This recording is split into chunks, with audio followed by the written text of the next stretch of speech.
Yeah, my friend Sam here. So I was asked a really interesting question by Steve Shackleton related to pressure within arteries with fast or slow removal of tourniquets. And I'll just say, I've spent most of my time thinking about venous tourniquets and tourniquets that actually aren't all that needed because of selection bias. As an emergency room doc, most tourniquets get applied sort of just to be sure. They do not have amputated limbs. It's, we put this thing on, what do you think? And we do a tourniquet conversion and things are going to be okay. Non-vascular injury, going to be all right. But for the case of the amputated limb, in the emergency room as an ER doc, I'm chopped liver. I am basically going to call trauma surgeon, orthopedic surgeon, vascular surgeon. For an amputation, I'm not the guy that's going to be removing that tourniquet, so I don't have a ton of experience in this. But in terms of theory, what does it look like? So should you remove a tourniquet quickly or not in that scenario? My gut feeling is if you do it quickly, a lot of people around you are going to think you're kind of a nut. So do a controlled conversion, put pressure on all the things that are bleeding, and then slowly back it off to limit the pressure wave downstream.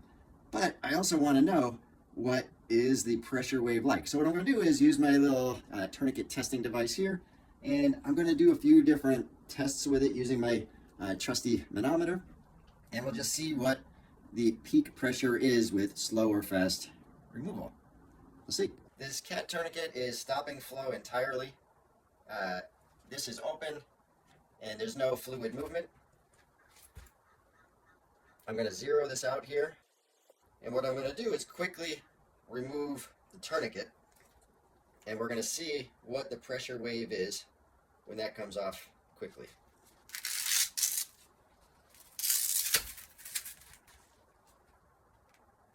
All right, so it's 71, and this is filling up.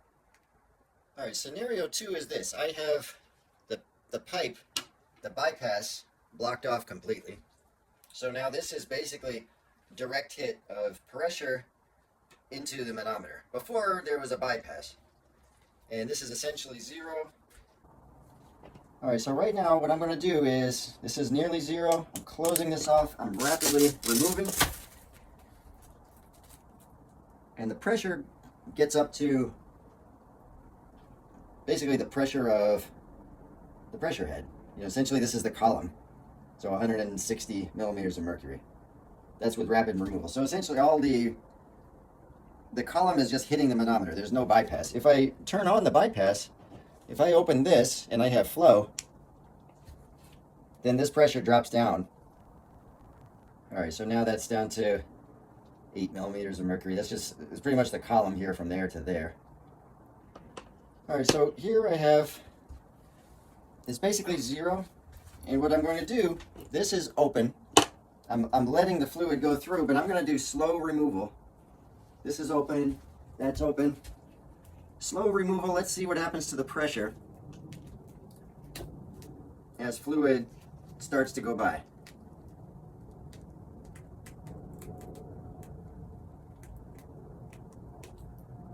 All right, so it's filling up. You can see it's going through, but I'm doing slow removal right now. And this is controlling, so this, you can view this as like the wound. So this is the intact artery. I have an open wound here. There are clots here. Am I lowering the pressure on those clots by removing it slowly? And I actually am. So it's still filling up.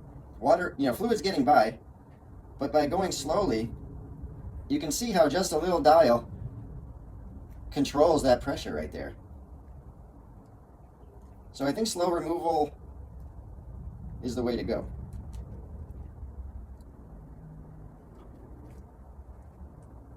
And now that's all the way out. Let's do one more trial. This is blocked off. The tourniquet is tight. And what I'm going to do is, slowly release this. There's no flow around it. And why is the pressure like this?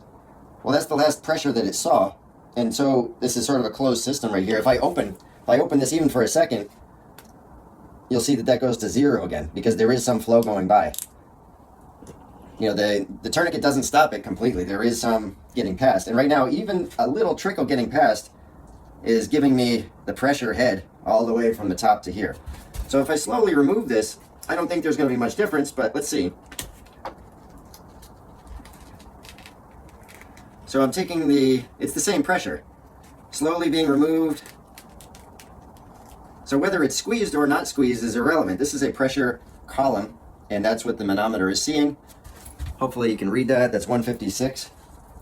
All right, so I think slow tourniquet conversion makes sense to me in the scenario of amputation, mangled limb. We're trying to protect those clots. Venous return is not an issue because, well, that part of the limb is gone.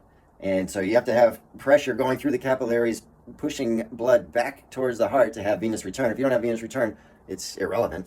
So in that scenario, put pressure on the wounds, gradually back off the tourniquet. That will lessen the pressure that those clots see, as well as your pressure dressing, as well as your hemostatic agent. So anyway, I hope this is helpful.